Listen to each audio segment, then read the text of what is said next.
जानिए कौन थे महाभारत के 5 सबसे शक्तिशाली योद्धा।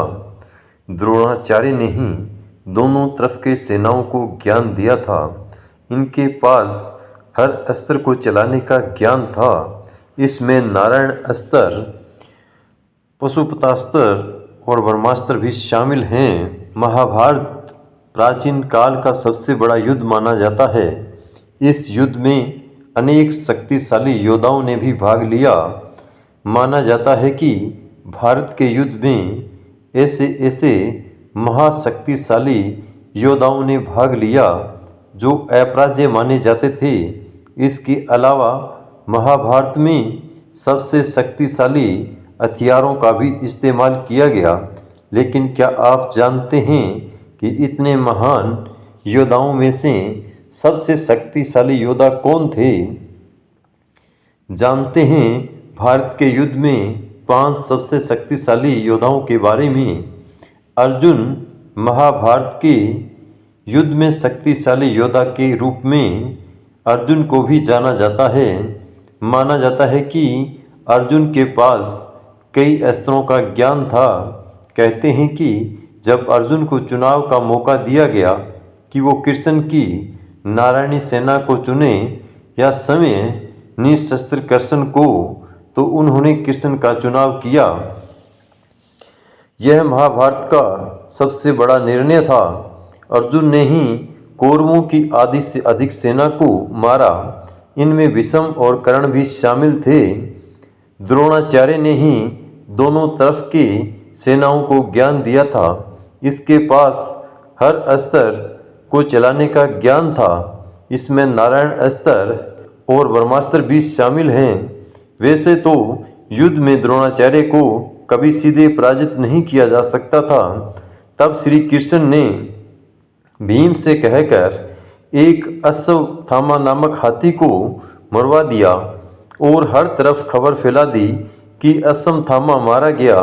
यह सुनकर द्रोणाचार्य ने हथियार डाल दिए और तब धृष्टद्युम्न ने छल से द्रोणाचार्य का वध कर दिया। दानवीर कर्ण को उनके कवच और कुंडल के साथ कभी भी हराया नहीं जा सकता था। कहते हैं कि पहले छल से कर्ण के कवच कुंडल का त्याग करवाया गया। उसके बाद भी युद्ध में कर्ण से जीतना असंभव था। कहते हैं कि जब कर्ण का रथ एक गड्ढे में फंस गया, छल से अर्जुन ने कर्ण का वध किया। कर्ण को वरदान मिला था कि उसके कवच और कुंडल को दुनिया का कोई भी अस्त्र शस्त्र नहीं बेच सकता था। कर्ण ने युद्ध में नकुल, सहदेव, युधिष्ठिर और भीम को भी हराया था, लेकिन उन्हें मारा नहीं, क्योंकि कर्ण ने प्रतिज्ञा की थी कि वो सिर्फ अर्जुन को छोड़कर अपने भाइयों को नहीं मारेगा। महाभारत के युद्ध में भीष्म को हराना असंभव था। भीष्म को वरदान मिला था कि उनकी जान उनकी इच्छा के विरुद्ध नहीं ली जा सकती। 10 दिनों तक युद्ध में पांडव भी समझ चुके थे कि भीष्म को हराना असंभव है। कहते हैं कि भीष्म ने महर्षि परशुराम को भी हराया था, जो कि विष्णु के अवतार थे। तब शिखंडी को आगे कर अर्जुन ने भीष्म पर सैकड़ों बाण दागे और भीष्म तीरों से बिस्तर में फंस गए। तब उनकी अपनी मर्जी से उन्होंने अपनी देह त्याग दिया। महाभारत के सबसे शक्तिशाली योद्धा श्री कृष्ण थे। माना जाता है कि कृष्ण भगवान विष्णु के अवतार थे।